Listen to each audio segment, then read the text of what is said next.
తాకట్టులో ఉన్న బంగారాన్ని విడిపించి ఆ రోజు ఆన్లైన్ రేటుకే మేము కొంటాం. Sharma gold company. అశ్వత్థామ, కర్ణుడు, అర్జునుడు, సో వీటి మీద ఒక చర్చ అయితే కృష్ణుడు ఎవరు అనేది ఇంకో చర్చ. అసలు కనిపించినట్టుగా చూపించినట్టుగా అలా చూపించారు. మేబీ మహేష్ బాబు గారు ఏమైనా ఉంటారేమో కృష్ణుడిగా సెకండ్ హాఫ్ లో అనేది కొంత ఉంది. మీకు తెలుసా? మీకేమైనా తెలుసా? లేదండి, మేము ఇంట్లో సినిమా డిస్కస్ చేయం. దట్స్ నో అన్నమాట.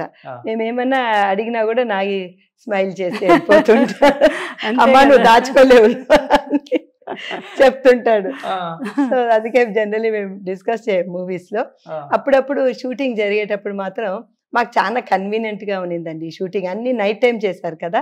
సో మా హాస్పిటల్ పని అయినాక ఓపీ అయిన తర్వాత ఏ రోజైనా ఫ్రీగా ఉంటే నేను మా వారు వెళ్ళి షూటింగ్ చూద్దామండి, అట్లా షూటింగ్కి వెళ్ళి చూసేవాళ్ళం అనమాట. సో అందుకే కొన్ని ఈ కాంప్లెక్స్ సీన్లు, తర్వాత ఈ శంబాలా సీన్స్ ఇవన్నీ కొన్ని చూసామన్నమాట. ఆ ఫైటింగ్ అప్పుడు వెళ్ళి చూసాము. సో అలాగా మాకు ఈ సినిమాతో కనెక్షన్ మేము మాట్లాడడం. కొన్ని సెకండ్ హాఫ్ లో మహేష్ బాబు గారు అవునో కాదో అన్నారు కాబట్టి ఫస్ట్ హాఫ్ లో ఉన్న కృష్ణుడు ఎవరు మరి? అది ఆల్రెడీ నెట్ లో వస్తున్నది కదండి, ఎవరు అబ్బాయి అని. I think is a Kannada actor, నాకు ఐఎమ్ నాట్ వెరీ ష్యూర్. ఉందండి దాంట్లో సార్ అబ్బాయి. శ్యామలమ్మ, మీకేమైనా ఐడియా ఉందా కృష్ణుడు ఎవరు? నెక్స్ట్ పార్ట్ లో ఎవరిని పెడతారు అనేది అన్నట్టుగా ఎక్కడ అసలు అంటే మనకి కూడా థ్రిల్ ఉండదు కదా ముందు తెలిస్తే. అంటే వారు చెప్పరు, మనం కూడా అడగం. అసలు ఎవరికి తెలీదు లాస్ట్ మినిట్ వరకు. యస్కిన్ లా కమల్ హాసన్ గారు వస్తున్నారని మళ్ళీ తర్వాత వాళ్ళు అనౌన్స్ చేసినాకనే అందరికి తెలిసింది. ఇనిషియలీ సినిమా తీసేస్తున్నారు అనమాట ఆయన లేకనే. అవును, బట్ ఒకే ఒక్క డైలాగ్ తో రామ్ గోపాల్ వర్మ గారిని ఒప్పించారు మీ అబ్బాయిని విన్నాను. ఆ డైలాగ్ మాకు తెలుసు, ఆ డైలాగ్ ఏంటో మీకు తెలుసా అమ్మా? నాకు తెలియదు, అదే చెప్తున్నాను కదా. కలియుగంలో మీరు ఉంటారండి, డెఫినెట్ గా కలియుగంలో మీరు ఉంటారనే మిమ్మల్ని సీన్. ఓకే ఓకే, అవును, నేను ఎక్కడో చదివాను, కరెక్ట్. ఆ ఒక్క మాట చెప్ప కదా ఆయన సినిమా ఒప్పుకున్నారంట. అంటే జయంత్ రెడ్డి గారు ఆయన డాక్టరు, అంత మంచి వ్యక్తి. వారి ఇంట్లో ఒక మార్వెల్ ఈరోజు డైరెక్టర్ అయినా, అట్లాగే మార్వెల్ ప్రొడ్యూసర్ కూడా వారి కోడలు అవటం అనేది చాలా గ్రేట్ కదా. ఎక్కడో కానీ చూడు మనం ఇలా ఒకే ఇంట్లో ఒక డైరెక్టర్, అద్భుతమైన ఒక ప్రొడ్యూసరు. అంటే ప్రియాంక దత్, స్వప్న దత్ కూడా అంత మంచి అమ్మాయిల్ని నేను ఎక్కడ చూడండి.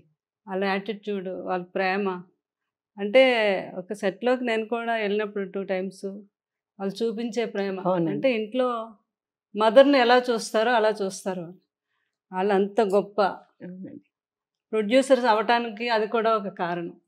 నేను ప్రతిసారి వాళ్ళని కలిసినప్పుడల్లా వినయ్ గారికి, దత్ గారికి నా మనసులో దండం పెట్టుకుంటాను. మా దత్ గారు అయితే చెప్పేదే ఉంది, వాళ్ళని తీర్చిదిద్దినారు. దత్ గారు అయితే ఇంక చెప్పక్కర్లేదు. అంటే లేడీస్ లో ఇంత గట్స్ ఉన్న ప్రొడ్యూసర్స్ ఇంకా చూడలేం మనం. అంటే ఎంత ధైర్యం సినిమా తీశారు. ఇన్ని కోట్లు, 600 కోట్లు పెట్టాలి అంటే అది దత్ గారు కూతురు మీద ఆయనకు నమ్మకం, నాగి గారి మీద వీరికి నమ్మకం, అలాగే మన హీరో ప్రభాస్ గారి మీద నమ్మకం. ఆ నమ్మకాన్ని ఈరోజు అందరికీ చూపించగలిగారు.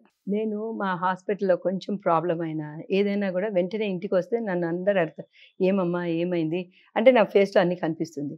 ఇంత వారం వీళ్ళు మోసారండి, స్వప్న అన్న, ప్రియాంక అన్న, ఎవరన్నా ఎప్పుడు కలిసినా కూడా హలో ఆంటీ ఎట్లున్నారు అంతే, తోనకలేదు వెనకలేదండి. నిజంగా నేను చెప్తున్నాను.